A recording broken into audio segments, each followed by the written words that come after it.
Тәрбиесіз берілген білім адамзаттың қас жауы. Бейқамдық сәтсіздікке бастайды. Бір күні әлідікім Әбу-Насыр әл-Фарабиге тамаша болып толыса піскен алманы көрсетіп, сауал қойыпты. Осы алманың бітім болмысындағы жақсы қасиеті не? Түсі ме, шырыны ма, дәмі ме, әлде бітімі ме? Сонда әл-Фараби, бәрінен де оның ұрығы тамаша. Өйткені осы алманың өзі сол ұрықтан өсіп шыққан және одан бүкіл бақ пайда болған ғой деп жауап берген екен. Тиісінше еңбек ету денеге күш береді, ал шектен тыс артық немесе жеткіліксіз еңбек күшті қайтарады, немесе әлсізді әлсіз халінде қалдырады. Адам кез келген жұмысқа жарамды бола бермейді. Жұмысты неғұрлым жетік және жақсы атқарса, білгір және шебер болып шығады. Қандай да әрекет, қандай іс істесек те содан рахмет табу, соның рахатын көру біздің мақсатымыз болып табылады. Адам денесінің жетілуі оның денсаулығы. Егер дені сау болса, онда оны сақтамақ керек.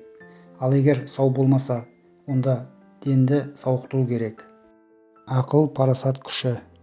Адамның ойлауына, пайымдауына, ғылым мен өнерді ұғынуына және жақсы қылық пен жаман қылықты айыруына көмектесетін күш.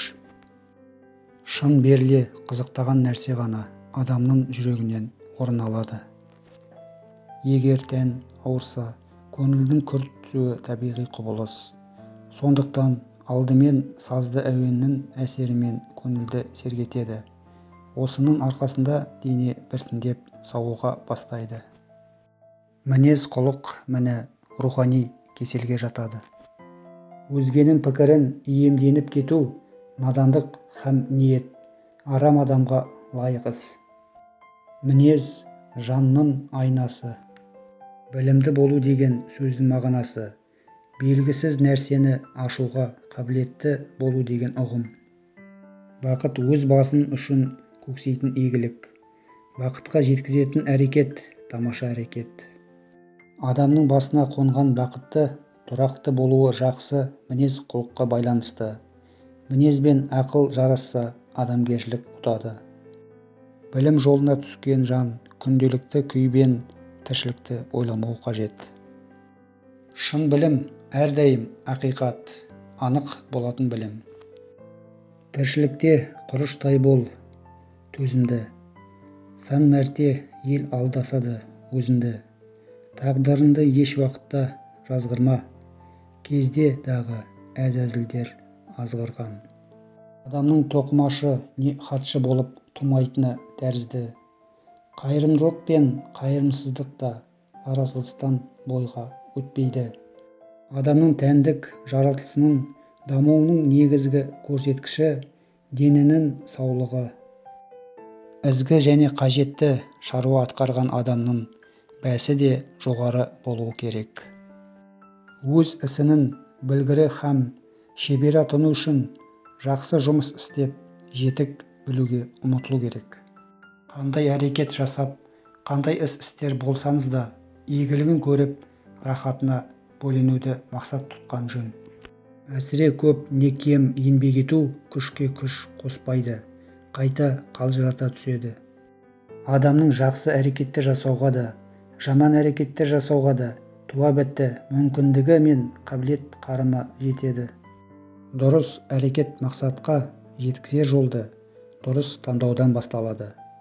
Ең тамаша әрекет бақытқа қол жеткізетін еркіндік. Талпыныс тәжі табандылық.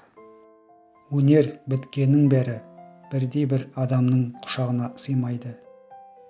Бақыт, қуаныш және ләззат сезімдері асқан сұлу, ең әсем және аса көркем дүниелерді қолмен ұстағандай айқын және кемел дүниелер ретінде танып білу арқылы ғана пайда болып, толық болмысқа ие болады.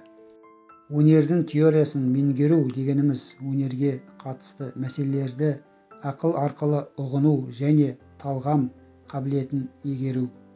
Поэтикалық шығармаларды қай-қайсысы да бір нәрсені қиялмен жақсы бейнелеп шығуға ғана арналады. Музыканың негізгі міндеті адамның эстетикалық қажетін өтеу. Музыка рухтың, құмарлық пен ынтызарлықтың әр алуан көңіл күйдің ісі. Ғаламда әр адамның өз орны бар. Егер бізде қайта туу нәсіп болса, мен екінші ретте сығанақта дүниеге келуді қалаған болар едім. Ұстаздық мінез-құлық нормасы мынандай болу тиіс. Ол тым қатал да болмау керек. Өйткені аса қаталдық шәкіртті өзіне қарсы қояды. Ал тым ырыққа көне беру қадірін кетіреді. Берген білімі мен ғылымына шәкірті селқос қарайтын болады.